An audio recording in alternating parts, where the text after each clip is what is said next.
Hello everyone, I am doctor Kanishka Kaushik. Welcome you all on topper stop. So guys, UPSC EPFO के लिए topper stop जो है वो एक डेडिकेटेड प्लेलिस्ट लेके आया है, यूपीएससी ईपीएफओ रिवीजन सीरीज, जिसमें कि हम स्टार्टिंग से लेके एंड तक सभी चीज़ों को डिस्कस करेंगे। बट फिर भी मेरे पास बहुत सारे डाउट्स आ रहे हैं करंट अफेयर्स से रिलेटेड, अकाउंटिंग प्रिंसिपल्स से रिलेटेड। पहले जो हमारी करंट अफेयर्स की डेडिकेटेड वीडियो बनने वाली थी आज संडे के लिए, वो हमें कैंसिल करनी पड़ी अकॉर्डिंग टू यूट्यूब गाइडलाइंस, क्योंकि हम किसी भी एक स्पेसिफिक इंस्टीट्यूट के करंट अफेयर्स का डिस्कशन नहीं कर सकते हैं, क्योंकि ये गाइडलाइंस का जो होगा वॉयलेशन होगा। हम स्पॉन्सर नहीं कर रहे हैं किसी चीज़ को, तो इस वजह से अकाउंटिंग प्रिंसिपल्स को मैं अच्छी तरीके से डिस्कस करूंगी और उसी बीच में जो भी आपके कमेंट्स में डाउट आते हैं वो मैं भी आपको सॉर्ट आउट करूंगी। ठीक है, तो सबसे पहले हम अकाउंटिंग प्रिंसिपल्स की बात करते हैं कि मोस्टली जो कॉमर्स बेस्ड नहीं बैकग्राउंड के स्टूडेंट्स हैं, तो उनको प्रॉब्लम आ रही है कि हम अकाउंटिंग प्रिंसिपल्स को, इंडस्ट्रियल रिलेशंस है या फिर जो सोशल सिक्योरिटी, तो चलो कॉमन टॉपिक हो गया, तो अकाउंटिंग प्रिंसिपल्स को लेके इश्यूज आ रहे हैं और आने भी चाहिए अगर आप एक सीरियस कैंडिडेट हैं, क्योंकि अकाउंटिंग प्रिंसिपल्स जो है वो एक बहुत ही अच्छा पार्ट फॉर्म करता है ईपीएफओ के एग्जाम का।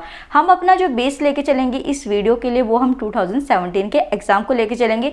बाकी जगह भी आप देखेंगे तो एनालिसिस जो है वो उसी वे में रखा गया है, क्योंकि पहले जब 2015 या 2012 में किया था वो बहुत पुरानी बात हो गई है, हम इतना बैकवर्ड जाके हैं किसी भी चीज़ को एनालाइज नहीं कर सकते। ठीक है, तो अगर बात करते हैं कि अकाउंटिंग प्रिंसिपल्स का क्या पार्ट रहा था, तो टोटल 15 क्वेश्चंस जो थे वो हमारे 2017 के एग्जाम में अकाउंटिंग प्रिंसिपल्स से आए थे। अब आपके मन में कुछ क्वेश्चंस आएंगे जो कि बिल्कुल बिगनर्स हैं या फिर जो आप प्रिपरेशन कर भी रहे हैं, तो उसके बाद भी आपको मन में डाउट आ सकता है कि अगर हम प्रिपरेशन कर रहे हैं तो उसके बाद किस टाइप के क्वेश्चंस, क्या हमारी प्रिपरेशन में कमी रह जाएगी, किस वजह से जो है 100% नहीं आ पाता हमारा रिजल्ट और किस से तरीके से जो है 100% आ सकता है। तो सारी स्ट्रेटेजी, सारे प्रिपरेशन सोर्सेज, सब कुछ आज इस वीडियो में कवर होगा। तो सबसे पहले हम शुरू करते हैं कि अगर जो हमारे मन में डाउट होते हैं और जो मेरे पास डाउट्स आ भी रहे हैं कि जो पेपर होता है यूपीएससी ईपीएफओ का, तो उसमें जो अकाउंटिंग प्रिंसिपल्स के क्वेश्चंस होते हैं क्या वो बहुत ज़्यादा टफ होते हैं, तो आंसर इज नो कि नहीं, ऐसा नहीं है कि बहुत ज़्यादा टफ क्वेश्चंस आते हैं। स्पेसिफिकली मैं अकाउंटिंग प्रिंसिपल्स की इस वीडियो में बात कर रही हूँ।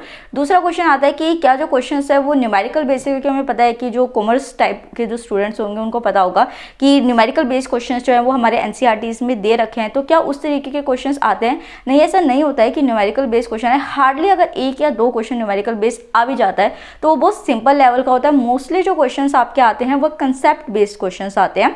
तो अगर आपके कंसेप्ट्स क्लियर है और जिस सिलेबस को आपने कवर किया है वो सारा आपका क्लियर है, तो आप सिर्फ एक या दो न्यूमेरिकल बेस्ड क्वेश्चन के ऊपर उन कंसेप्ट्स को साइडलाइन नहीं कर सकते हैं, कंसेप्ट्स को नहीं छोड़ सकते। आप अपना पूरा फोकस जो है वो कंसेप्ट्स के ऊपर ही रखेंगे। तीसरा क्वेश्चन ये आता है जो नॉन कॉमर्स बैकग्राउंड के स्टूडेंट्स हैं कि हमने कॉमर्स नहीं पढ़ी है, हमें कॉमर्स या फिर कुछ समझ नहीं आता है इस तरीके की चीज़ें, तो क्या हमारे लिए ये टफ होगा? बहुत डीपली पूछा जाता है अकाउंटिंग प्रिंसिपल्स को, तो देखिए ऐसा नहीं है। ये चीज़ मैं अभी आगे भी एक्सप्लेन करूंगी आपको। जो क्वेश्चंस होते हैं वो बहुत बेसिक टाइप के क्वेश्चंस आ रहे हैं, जो कि जैसे अभी मैं टॉपर स्टॉप की वीडियोस में उसको डिस्कस भी कर रही हूँ, आप जो स्टूडेंट्स देख रहे हैं उनको पता भी होगा। तो बहुत बेसिक लेवल के जो क्वेश्चंस हैं वो आपसे पूछे जा रहे हैं। ठीक है, तो 3 डाउट्स जो हैं वो आपके क्लियर हो गए इस चीज़ को लेके। अब दूसरी बात हम करते हैं सोर्सेज की कि अकाउंटिंग प्रिंसिपल के लिए आप किस तरीके के सोर्सेज को कवर करेंगे। ठीक है, तो यहाँ पे मैं एक आपको चैप्टर की लिस्ट बताना चाहती हूँ। बेसिकली जो है 9 to 10 चैप्टर, टोटल जो है 18 चैप्टर्स हैं अकाउंटिंग प्रिंसिपल के। हाँ, एक चीज़ और मैं आपको बता देती हूँ कि यूपीएससी ने जो है वो अकाउंटिंग प्रिंसिपल का कोई भी एक डिस्क्राइब सिलेबस नहीं दे रखा है। प्रॉब्लम जो है वो वही आती है कि क्वेश्चन डीप फॉर्म में नहीं है, क्वेश्चन जो है वो इजी आते हैं, कंसेप्ट बेस्ड क्वेश्चन आते हैं, न्यूमेरिकल बेस्ड क्वेश्चन है, फिर भी हमारा जो रिजल्ट है वो टोटल 100% अकाउंटिंग प्रिंसिपल में क्यों नहीं आता? देखिए, अगर मान लीजिए हम हिस्ट्री, पॉलिटी, इकोनॉमी की बात करते हैं, वहाँ पे भी चीज़ें कंसेप्ट बेस्ड है, बट फिर भी क्या होता है कि ठीक है सिलेबस बहुत ज़्यादा है, हमें याद करने में कोई दिक्कत रह जाती है, तो उस वजह से हमारा क्वेश्चन जो है वो गलत हो जाता है या फिर कोई ट्रिकी वर्ड जो है वहाँ पे दे दिया गया है यूपीएससी के थ्रू।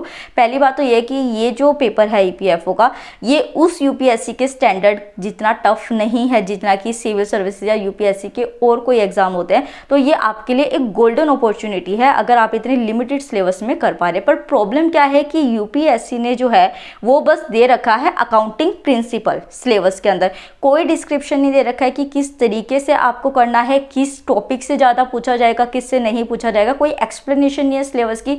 इस वजह से जो स्टूडेंट्स हैं उनको कन्फ्यूजन हो रही है और वो हर जगह जो है अकाउंटिंग प्रिंसिपल के सोर्सेज को ढूंढते घूम रहे हैं, बट हर जगह पैकेजेस आपको मिल रहे हैं। सिर्फ अभी टॉपर्स टॉप ऐसा चैनल है जो कि आपको फ्री में सब कुछ प्रोवाइड कर रहा है, या फिर अगर आप सेल्फ स्टडी कर रहे हैं तो आपको वो फ्री सोर्सेज मिल सकते हैं और आप अच्छे तरीके से अकाउंटिंग प्रिंसिपल में अच्छे तरीके से एक्सप्लेनेशन के साथ जो है अपना कंसेप्ट क्लियर करके और फिर अच्छा स्कोर कर सकते हैं। तो यहाँ पे मैं सोर्सेज की बात करती हूँ। 11-12 की जो आपकी कॉमर्स की बुक है अकाउंट्स की, वो जो है एक बेसिक सोर्स रहने वाला है, बट यहाँ पे प्रॉब्लम क्या आएगी कि जो टोटल 18 चैप्टर्स है अकाउंटिंग प्रिंसिपल्स के, उसमें से 9 चैप्टर्स जो हैं वो हमारे एनसीईआरटी बेस्ड है। बस उन एनसीईआरटी बेस्ड चैप्टर्स में, जिनकी लिस्ट मैं अभी आपके साथ डिस्कस भी करूंगी, उसमें से सिर्फ 3 से 4 चैप्टर ऐसे हैं, या फिर आप 3 ही मान के चलिए, जिससे कि 1 या 2 क्वेश्चन जो है वो पेपर में पूछा गया है, बाकी चैप्टर से पूछा नहीं गया है, क्योंकि न्यूमेरिकल बेस्ड क्वेश्चन और उस टाइप के क्वेश्चन यूपीएससी में नहीं पूछे जा रहे हैं। ठीक है, दूसरी चीज आपको ये याद रखनी है कि जो हमसे पूछे जा रहे हैं क्वेश्चंस यहाँ पे, वो हमारे बीकॉम के सिलेबस से पूछे जा रहे हैं। अब आपको यहाँ पे पैनिक होने की जरूरत नहीं है कि यार हमने तो बीकॉम पढ़ी नहीं है, हम साइंस बैकग्राउंड से हैं या फिर हम आर्ट्स बैकग्राउंड से हैं, तो हम बीकॉम का कैसे करें। मैं खुद एक मेडिकल स्टूडेंट हूँ, मैं डॉक्टर हूँ, तो मुझे भी पता है कि कैसे प्रॉब्लम आ सकती है। बट मैंने आपको स्टार्टिंग में एक क्वेश्चन का आंसर किया था कि क्या जो सिलेबस है, जो क्वेश्चंस पूछे जाते हैं वो बहुत डीप होते हैं, तो ऐसा नहीं है। बीकॉम में जो बिल्कुल बेसिक्स होते हैं उससे क्वेश्चंस यहाँ पे पूछे जा रहे हैं। तो आप जो टीएस ग्रेवाल की बुक है, आप अगर उसको पढ़ लेंगे, उसमें कुछ 1000 पेजेस की वो बुक है, तो आपका जितना भी बेसिक्स है बीकॉम का वो क्लियर हो जाएगा। सेल्फ स्टडी से आप इजीली उसको कर सकते हैं। जो स्टूडेंट सेल्फ स्टडी करना चाहते हैं, जिसको किसी और का नहीं समझ आता है, वो यूट्यूब से या कोई भी स्पेशल क्लासेस लेके ईपीएफओ की प्रिपरेशन नहीं करना चाहते हैं। तो सोर्सेज यहाँ पे आपके हो गए हैं। ठीक है, अब जो है मैं एक बार आपको लिस्ट बता देती हूँ कि किस के जो हैं क्वेश्चंस आपके पास आते हैं, और लिस्ट में से मतलब कि एनसीईआरटी में से कौन से चैप्टर में से आपके क्वेश्चंस आ रखे हैं। ठीक है, तो फर्स्ट जो है हम डिस्कस करते हैं चैप्टर नंबर 1 को, जिसमें कि इंट्रोडक्शन ऑफ अकाउंटिंग के बारे में दिया गया है। ठीक है, तो इंट्रोडक्शन ऑफ अकाउंटिंग में अगर आप देखते हैं तो यहाँ पे आपको सिर्फ बेसिक्स ऑफ अकाउंटिंग जो है उसको पढ़ना है, मतलब कि आपको एडवांस लेवल में नहीं जाना। बेसिक्स ऑफ अकाउंटिंग जो है वो टॉपर्स टॉप पे हो रही है कवर, आपको पता भी है। और अगर मैं प्रीवियस ईयर की बात करती हूँ तो यहाँ पे टोटल जो है बस एक बेस की तरह, मतलब कि जो कंसेप्ट्स बेस्ड क्वेश्चन होते हैं वो पूछे गए हैं यहाँ से, कि क्वेश्चन जो होगा वो इस तरीके का दिया जाएगा कि जहाँ पे आपको इंट्रोडक्शन ऑफ अकाउंटिंग का कोई प्रिंसिपल जो होगा वो अप्लाई करना होगा, मतलब कंसेप्ट बेस्ड क्वेश्चन होगा। ठीक है, ये आपको समझ आया। सेकंड जो चैप्टर है वो हमारा है प्रिंसिपल्स ऑफ अकाउंटिंग को लेके। तो प्रिंसिपल्स ऑफ अकाउंटिंग में आपको सिर्फ प्रिंसिपल्स को पढ़ना है अच्छे से, बट वो प्रिंसिपल्स आपको समझ के करने हैं, रटने नहीं है। यहाँ से आपके टोटल 2 क्वेश्चंस जो हैं वो पूछे गए हैं 2017 के अंदर, और या फिर जो प्रीवियसली ईपीएफओ का जो एक पैटर्न रहा है, तो उसमें 2 क्वेश्चंस जो हैं आप मैक्सिमम लेवल के मान के चल सकते हैं। थर्ड जो आपका आता है रिकॉर्डिंग ट्रांजैक्शन, जो कि क्या हो गया आपका पार्ट 1 हो गया। इसमें आपको डेबिट और क्रेडिट जो होते हैं उसके रूल्स याद करने हैं। उसी के साथ जो जर्नल्स एंड लेजर्स है, मैंने बताया था आपको कि लेजर्स क्या होते हैं, कि जिसमें आप जो है अपने अकाउंटिंग टर्म्स को, जो बुक होती है उसको मेंटेन करके रख सकते हैं। तो ये क्या हो गए, लेजर्स हो गए। बट अगेन यही चीज़ कि ये एनसीईआरटी का चैप्टर है, बट इससे कोई भी क्वेश्चन पूछा नहीं जाता है। ठीक है, 4th चैप्टर के ऊपर आता है रिकॉर्डिंग ऑफ ट्रांजैक्शंस के ऊपर, ये पार्ट 2 आ जाता है। पार्ट 3 जो चैप्टर 3 था उसी का ये पार्ट 2 हो जाता है। इसमें आपको सेल्स बुक्स हो गई, परचेज बुक होगी, सेल्स हो गया, रिटर्न्स हो गया, इस तरीके की जो है चीज़ें पढ़ने, जर्नल प्रॉपर। और अगेन जो है वही चीज़ की एनसीईआरटी जो है वो आपका बेसिक है, बट आप खाली एनसीईआरटी करके अगर कोई भी पर्सन या कोई भी आपको साइट है या फिर कोई भी आपका फ्रेंड है ये कह रहा है कि आप सिर्फ एनसीईआरटी पढ़ के चले जाइए अकाउंटिंग प्रिंसिपल के लिए, तो वो आपको बेवकूफ़ बना रहा है। ऐसा नहीं है। अकाउंटिंग प्रिंसिपल की जो एनसीईआरटी है उसमें से हार्डली 2 से 3 चैप्टर से क्वेश्चंस पूछे जाते हैं। बस ये है कि हाँ, आप बिल्कुल न्यू हैं किसी चीज़ के लिए, किसी सब्जेक्ट के लिए, तो वहाँ पे आपका बेस क्लियर हो जाएगा। एनसीईआरटी आपको ये रखने 30% जो है वो एनसीईआरटी से पूछा जाता है, 70% जो है वो टीएस गरेवाल से पूछा जाएगा और 100% टॉपर्स टॉप से पूछा जाएगा। तो यहाँ पे जो है no question ask in this chapter also. फिर नेक्स्ट हमारा चैप्टर 5 आता है ट्रायल बैलेंस के ऊपर। ये जो है चैप्टर है, ट्रायल बैलेंसेस को ही आपको इसमें पढ़ना है। एंड अगेन जो है इसमें से आपसे कोई क्वेश्चन इस तरीके का पूछा नहीं गया है। फिर हम देखते हैं चैप्टर नंबर 6 को, जिसमें कि बिल्स ऑफ एक्सचेंज के बारे में पूछा गया है, मतलब चैप्टर है। इसमें आपको बिल्स ऑफ एक्सचेंज ही पढ़ना है और यहाँ से भी कोई क्वेश्चन पूछा नहीं जाता है। मैं आपको डिटेल में सिलेबस इसलिए बता रही हूँ क्योंकि यूपीएससी ने वहाँ पे मेंशन नहीं किया है। तो हर किसी को क्लियर हो जाए कि आपको पढ़ना क्या है। क्योंकि देखिए प्रॉब्लम क्या होती है, राइट अप्रोच में होती है। आप पढ़ते हैं, आप हार्डवर्क करते हैं, आपको अब स्मार्ट वर्क करना है। आपको सिर्फ वो चीज़ें करनी है जो आपसे पूछी जाएंगी, उनको बार बार करना है, बिकॉज रिविजन इज की। आपको उस की को यूज़ करके अपना मेरिट का लॉक खोलना है और सिलेक्ट होना है। नेक्स्ट जो है चैप्टर आता है chapter 7 trial balances the financial statements के बारे में। यहाँ पे आपको फाइनेंशियल स्टेटमेंट्स को करना और यहाँ से भी कोई क्वेश्चन नहीं पूछा गया है। ये टोटल मैंने अभी 8-9 चैप्टर्स आपके देखे हैं, जिसमें कि हार्डली अभी एक जो चैप्टर है उससे 2 क्वेश्चन पूछे गए थे और जो फर्स्ट चैप्टर था उसके सिर्फ प्रिंसिपल्स को यहाँ पे यूज़ किया गया था। नेक्स्ट जो चैप्टर 9 आता है वो रेशोज़ के ऊपर है। रेशोज़ से जो है फिर दोबारा 2 क्वेश्चंस पूछे गए हैं जो कि एनसीईआरटी में आपको मिल जाएगा। और फिर चैप्टर आता है फाइनेंशियल स्टेटमेंट्स का। देखिए पहले जो हमने किया था वो trial balance in financial statement था, अब चैप्टर है फाइनेंशियल स्टेटमेंट का, जिसमें कि आपको इनकम स्टेटमेंट्स हो गया, बैलेंस शीट, कैश फ्लो जो है ये सारे करने, और यहाँ से भी आपके 2 क्वेश्चन है। तो एनसीईआरटी से आपके टोटल 6 क्वेश्चंस जो हैं वो कवर हो रहे हैं। उसके अलावा जो 15 में से क्वेश्चन है, मतलब 9 क्वेश्चन जो हैं वो आपके टीएस गरेवाल से कवर होंगे और जो 6 क्वेश्चन है वो आपके एनसीईआरटी से कवर हो रहे हैं। तो आप यहीं पे प्रोपोर्शन देख लीजिए कि किस तरीके का है, ठीक है।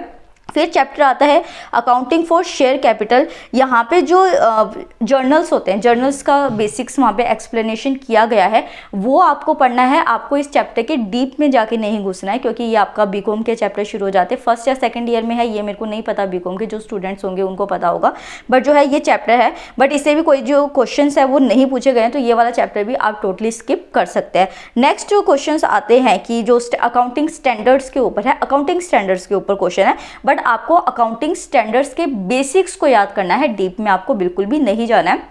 तो ऊपर ऊपर से आपको देखना है, टॉपर स्टॉप पे कवर होगा ही सारा जो भी बेसिक्स होगा, बट उसके साथ मैं सिर्फ अभी आपको सेल्फ स्टडी के बता रही हूँ। तो बेसिक्स ऑफ अकाउंटिंग प्रिंसिपल से एक क्वेश्चन जो है वो आपका आ रखा है। नेक्स्ट जो आता है वो हमारा आता है चैप्टर 12, जिसमें कि जॉइंट वेंचर के ऊपर ये चैप्टर है। आपको इसमें भी जो वेंचर अकाउंट्स होते हैं उनके बेसिक्स के बारे में पढ़ना है। एक क्वेश्चन आपको यहाँ से देखने को मिलेगा। फिर जो चैप्टर 13 है वो कंसाइनमेंट्स के ऊपर है। यहाँ पे कंसाइनमेंट अकाउंट्स जो होते हैं उनके बेसिक्स आपको समझने हैं, कंसेप्ट समझने हैं, और फिर उसको जो है आपको आगे जाके उसमें से भी आपको 1 या 2 क्वेश्चन देखने को मिलेगा। यहाँ पे ये देखिए, मैं आपको पेपर नहीं डिक्लेयर कर रही हूँ। ये नहीं है कि अब आप मुझे कहें कि अच्छा मैम आपने पेपर बनाया, क्या आपको पता है क्या? मैं सिर्फ आपको एक एनालिसिस बता रही हूँ कि किस चीज़ से कैसे आ रखा है, क्या हमारी अप्रोच होनी चाहिए, ताकि जो सिलेबस यूपीएससी ने स्पेसिफिकली मैंशन नहीं किया है उसको आप कैसे राइट अप्रोच से पढ़ सकते हैं, ठीक है। नेक्स्ट जो है चैप्टर 14 आता है पार्टनरशिप के ऊपर। यहाँ पे भी आपको बेसिक्स ऑफ पार्टनरशिप अकाउंट्स करने हैं। 1 या 2 क्वेश्चन आपको देखने को मिलता है। चैप्टर 15 जो है कैपिटल एंड रेवेन्यू एक्सपेंडिचर, यहाँ से भी आपको बेसिक्स पढ़ने हैं, क्वेश्चन आपको देखने को मिलेगा। चैप्टर 16 आता है रियल एंड नॉमिनल अकाउंट्स के ऊपर। यहाँ पे भी आपको क्वेश्चन देखने को मिलेगा और आपको बेसिक्स करने। तो जितने भी चैप्टर्स अब मैं आपको बता रही हूँ ना 10 चैप्टर के बाद, उन सब के जो हैं वो बेसिक्स आपको करने हैं। फिर आता है chapter 17 that is insurance accounts. यहाँ से भी आपको बेसिक्स करने हैं और आपका क्वेश्चन आएगा। और लास्ट चैप्टर है डेट इज ब्रांच अकाउंट्स, जो है वो भी आपको जो है चैप्टर करना है पूरा, ठीक है। ये आपका हो गया list of topics to be done, ठीक है। अब जो इशू आता है बेसिकली कि क्या हमारी राइट अप्रोच होनी चाहिए, प्रिपेयर कैसे करना चाहिए, तो यहाँ पे अब हमें हार्ड वर्क नहीं करना है, हमें स्मार्ट वर्क करना है, ठीक है। तो स्मार्ट वर्क आपका किस तरीके से होगा? पहली बात तो आप कोई भी चीज़ है, अब आपको सिलेबस पता चल गया है, आप जो है लिस्ट बना लीजिए एक चैप्टर की जिससे ज़्यादा क्वेश्चंस नहीं पूछे गए हैं, और एक लिस्ट बना लीजिए चैप्टर्स की और जिसमें कि बेसिक्स होंगे आपके। तो टीएस गरेवाल जो है वो आप खरीद लाइए अगर आपके पास अभी तक नहीं है। 11th-12th की एनसीईआरटी को बेसिक्स एज एन आप कंसिडर कर सकते हैं। अभी जो है वो टाइम कम रह गया है, तो सबसे पहले आपको क्या करना है, न्यूमेरिकल्स के पीछे नहीं भागना है। देखिए जो लो हैंगिंग फ्रूट्स होते हैं हमें वो लेने चाहिए, ना कि हमें पेड़ के सबसे ऊपर वाली टहनी पे चढ़ने की कोशिश करनी चाहिए, और जो नीचे फल होते हैं उनको छोड़ देना चाहिए। तो आपको जो है न्यूमेरिकल्स के पीछे नहीं भागना है। जो छोटे मोटे न्यूमेरिकल्स आते होंगे वो मैं यहाँ पे कवर करूँगी, वो आपका हो जाएगा। हायर लेवल पे आपको बिल्कुल भी नहीं जाना है, आपको चैप्टर के डीप में नहीं जाना है। अगर आप चैप्टर के डीप में घुस गए तो आप इस पेपर को नहीं क्लियर कर पाएंगे, क्योंकि अकाउंटिंग प्रिंसिपल 15 क्वेश्चन कॉन्स्टिट्यूट करता है, तो वो आपकी चीज़ नहीं हो पाएगी। दूसरी चीज़ आपको ये क्या करना है कि न्यूमेरिकल पार्ट्स पे नहीं, सेकंड चीज़ हमारी हो गई है डिस्कस। थर्ड क्या है बेसिकली कि जो आपने बेसिक्स पढ़े उसको अप्लाई कर करके आप किस तरीके से जो है क्वेश्चंस को सोल्व कर सकते हैं। इस चीज़ के ऊपर की टेस्ट सीरीज़ जो है वो कौन सी है, मैं आज जाने वाली थी मार्केट में बट किसी वजह से मैं नहीं जा पाई हूँ। तो बहुत सारे क्वेश्चंस मेरे पास आ रहे हैं कि मैम कौन सी टेस्ट सीरीज़ ज्वाइन करनी चाहिए। तो मैं देखिए ऐसे रैंडमली आपको नहीं बता सकती हूँ, क्योंकि आप मेरे ऊपर एक ट्रस्ट कर रहे हैं, तो मेरे को भी वो ट्रस्ट मेंटेन करना मेरी रिस्पॉन्सिबिलिटी है। तो जब मैं खुद तक जाके जो उस चीज़ को एनालाइज नहीं कर लेती हूँ, तब तक मैं आपको नहीं बता सकती हूँ कि सीधा जो है आप वाली टेस्ट सीरीज ले लीजिए, वो टेस्ट सीरीज। और देखिए हर इंस्टीट्यूट जो है वो अपनी टेस्ट सीरीज को बेस्ट बताता है, तो आप उस चीज़ पे रिलाई नहीं कर सकते जब आप खुद उसको जज नहीं करते हैं। तो मैं ट्राई करूंगी कि इसी वीक में जो है किसी ना किसी दिन संडे तक आपको वेट ना करना पड़े। इसी वीक में जो है मैं करंट अफेयर और जो टेस्ट सीरीज़ है आपकी उसका आपको अच्छी तरीके से एक्सप्लेन कर सकूं कि आप कौन सा प्रेफर कर सकते हैं, किस तरीके से कर सकते हैं। नेक्स्ट जो आता है कि आपको जो है जितने सेक्शनल टेस्ट का क्या मतलब कि अकाउंटिंग प्रिंसिपल, जैसे मैंने जो अपना फर्स्ट व्लॉग बनाया था उसमें मैंने आपको बताया था कि जो अरिहंत की बुक थी उसमें सेक्शन वाइज क्वेश्चन दे रखे थे। जैसे अकाउंटिंग प्रिंसिपल जो है उसको पहले थोड़ा सा एक्सप्लेन करके और फिर उसके बाद जो है उसकी डिटेल आपको 100 क्वेश्चंस दे रखे थे, और फिर जो है मॉक टेस्ट प्रैक्टिस सेट्स भी दे रखे थे। तो यहाँ पे जो है आपको प्रैक्टिस सेट जितने हो सके मॉक टेस्ट जो है वो प्रैक्टिस करने हैं, सेक्शन वाइज क्वेश्चन करने हैं अकाउंटिंग प्रिंसिपल्स के, और उनको कैसे करना है, जो बेसिक्स आपने पढ़े हैं उनको इम्प्लाई करके करना है। बेसिक्स को ध्यान रखें, क्योंकि ये देख लीजिए कि यूपीएससी जो है वो हमेशा एप्लीकेशन बेस्ड क्वेश्चन पूछता है, तो वो यहाँ पे आपका अकाउंटिंग प्रिंसिपल्स का इंडस्ट्रियल रिलेशंस के बेसिक्स देना चाहता है, क्योंकि आप इसी फील्ड ऑफ जॉब में जा रहे हैं। ठीक है, उसके बाद जो है बेसिकली कि हर चैप्टर के बाद जो भी आप चैप्टर पढ़ेंगे तो आप क्या करेंगे कि जो भी प्रीवियस ईयर की बुक आपके पास होगी, अरिहंत है, आर गुप्ता है, या फिर जो भी पब्लिकेशन आपके पास है, दिशा पब्लिकेशन है, एक तरफ उसको रखेंगे, एक तरफ चैप्टर रखेंगे। जब आप वो चैप्टर पढ़ लेंगे, अब आपको पता है कि उसके अंदर क्या टॉपिक्स है, आप उस प्रीवियस ईयर क्वेश्चन को खोलेंगे और देखेंगे कि कितने क्वेश्चन है, उसको मैच करेंगे मॉक टेस्ट में जो अच्छी टेस्ट सीरीज है उसमें कितने क्वेश्चन यहाँ से आ रहे हैं, और फिर उस तरीके से जो है अपना रिविजन पैटर्न जो है वो शो करेंगे, मतलब कि एक सेट करेंगे कि आपको किस तरीके से रिवीजन करनी है। ठीक है, तो ये वाला आपका जो है कंसेप्ट पूरा हुआ कि कैसे आपको इसकी स्ट्रेटेजी रखनी है अकाउंटिंग प्रिंसिपल की। नेक्स्ट जो है मेरे पास डाउट्स आ रहे हैं करंट अफेयर को लेके। तो देखिए करंट अफेयर के लिए अभी जो मैं सोच रही हूँ, आज ही जस्ट मैं अपने फ्रेंड से बात कर रही थी कि क्या हमें इस तरीके की वीडियो बनानी चाहिए। तो 2020 में हमारी नोटिफिकेशन आई थी ईपीएफओ की। अगर हम सिविल सर्विसेज के पेपर को देखते हैं, यूपी पीसीएस के पेपर को देखते हैं, और भी एग्जाम्स को देखते हैं, तो करंट अफेयर की जो स्ट्रेंथ रखी गई थी, मतलब कि जो नंबर रखा गया था वो थोड़ा कम रखा गया था। ठीक है, तो यहाँ पे हम इसी अप्रोच को लेकर चलते हैं कि मे बी जो है वैसे ही ईपीएफओ में करंट अफेयर कम पूछा जाता है, तो आप करंट अफेयर में ज़्यादा मत घुसिए। मैं अभी भी आपको कह रही हूँ, क्योंकि मेरे पास बहुत डाउट्स आ रहे हैं, मैम करंट अफेयर कैसे करें, करंट अफेयर कैसे करें। तो अगर आप करंट अफेयर में घुसे रहेंगे तो उसकी जगह जो है आप अपना जो स्टैटिक पोर्शन है उसको भी खो बैठेंगे, वो आप रिवाइज नहीं कर पाएंगे, क्योंकि करंट अफेयर इज ह्यूज यार, ये एक एलिफेंट साइज है। तो आप जो है उसके चक्कर में टाइगर को भी जो है वो रिवाइज नहीं कर पाएंगे, उसको भी बार बार उसके भी फीचर्स भूल जाएंगे। तो टाइगर के ऊपर फोकस कीजिए, अपने स्टैटिक पोर्शन पर फोकस कीजिए। अगर आप टॉपर स्टॉप के साथ एसोसिएटेड है तो आपको जो है एक गुड न्यूज़ आपके लिए कि हम जो है जितना भी 2020 का करंट अफेयर है, अब ये नहीं है कि हम करंट अफेयर की वीडियो बनाएंगे, हमें एमसीक्यूज़ भी करने हैं। तो हम ये सोच रहे हैं कि जो एमसीक्यूज़ हैं उन्हीं की फॉर्म में हम करंट अफेयर्स को लेके आएँ, ताकि एमसीक्यू को भी आप सोल्व कर ले, आपको भी पता चल जाए कि आपको कितना नॉलेज जो है वो अब तक गेन है, आप किस लेवल तक तैयारी कर चुके हैं। और वहीं साथ के साथ आपका 2020 का जो ईपीएफओ स्टैटिक पार्ट जो करंट अफेयर का है वो हो जाएगा। कुछ स्टूडेंट्स जो हैं उनके टेलीग्राम पे मेरे पास मैसेज आए थे कि मैम हमारे पास विजन आईएएस है। तो अगर आप विजन आईएएस के लिए पढ़ रहे हैं तो आप जो है उनके पीटी 365 की जो सीरीज आती है, या फिर जो आई थिंक इनसाइट्स की भी अब पीटी 365 आने लगी है, उसको कंसीडर कीजिए मंथली मैगजीन की जगह, क्योंकि पीटी 365 जो होता है वो थोड़ा कंसाइज वे में होता है और उसमें फैक्ट्स बेस्ड क्वेश्चन होते हैं। तो वो फैक्ट्स जो है वही हमको चाहिए हैं बेसिकली ईपीएफओ के लिए, तो वहाँ से वो आपका कवर हो जाएगा। जो आप ज़्यादा फोकस देंगे वो आप गवर्नमेंट स्कीम्स के ऊपर करेंगे, जो हम अभी कर रहे हैं टॉपर स्टॉप पे जो है साथ के साथ फॉलो कर रहे हैं। और उसी के साथ जो है डेवलपमेंटल इशू हो गया आपका, या फिर जो भी सोशल सिक्योरिटी का इशू है, सोशल स्कीम्स आ रही हैं आपकी, पर्सनैलिटी इन न्यूज़, इसको आप रट लीजिए, क्योंकि हिस्ट्री में जो है personality in news related question जो हैं वो बहुत ज़्यादा आ रहे हैं। आज हमने गांधी जी से स्टार्टिंग की है, कल मैं लाला लाजपत राय जी के बारे में जो है वो लेके आऊँगी। तो ट्राई करूँगी कि एक एक पर्सनैलिटी जो है वो हो, गवर्नर जनरल्स हैं, वाइस रॉयज हैं, इनको आप अच्छी तरीके से कवर करेंगे। वो आपको कैसे होंगे, आपके करंट अफेयर से मिलेंगे। तो 2020 का करंट अफेयर जो होगा उसमें हिस्ट्री का जो पीटी 365 आता है अगर आप खुद से पढ़ना चाहते हैं, यहाँ पढ़ रहे हैं तो आपका कवर होगा ही। तो PT 365 जो है उससे आप कवर कर सकते हैं अपने करंट अफेयर को। उसके बाद लेबर रिफॉर्म्स और उनकी मेरे को कमेंट्स जो हैं वो अच्छी तरीके से आपने लिखे नहीं, तो मेरे को समझ नहीं आया कि आप क्या पूछना चाहते थे। तो जो कमेंट्स आ रहे हैं बेसिकली कि किस तरीके से होना चाहिए, और वन थिंग मोर कि आप जो है बहुत प्यारे कमेंट्स करते हैं कई बार मेरे को थैंक्स करने के लिए। So thank you so much कि आप इतना प्यार शो करते हैं और इतना ज़्यादा मतलब कि अगर मैं कोई एफर्ट कर रही हूँ तो वो आपको हेल्प हो रहा है। बट उसके साथ ही मैं आपसे एक रिक्वेस्ट भी करना चाहती हूँ कि गाइज हमारे एनालिटिक्स में हम देखते हैं जब, तो 45% जो है वो सब्सक्राइब जो स्टूडेंट होते हैं वो देखते हैं वीडियो को, 54% वो स्टूडेंट्स होते हैं जो कि चैनल को सब्सक्राइब नहीं करते बट वीडियो को डेली देखते हैं। तो प्लीज़ ऐसा मत कीजिए, क्योंकि हमें जो है वो अपने सोर्सेज को बढ़ाने के लिए चैनल को ग्रो होना बहुत ज़्यादा ज़रूरी है, तभी हम बेटर से बेटर सोर्सेज आपके लिए ला सकते हैं। हम ट्राई कर रहे हैं कि आपको फ्री ऑफ कॉस्ट सब कुछ मिले, ताकि आपका जो सपना पूरा होगा उसके बीच में कोई भी हर्डल ना आए। तो प्लीज़ आप भी हमें सपोर्ट कीजिए इस चीज़ के लिए। And thank you so much जो आप कमेंट्स करते हैं इतने सारे, थैंक यू सो मच।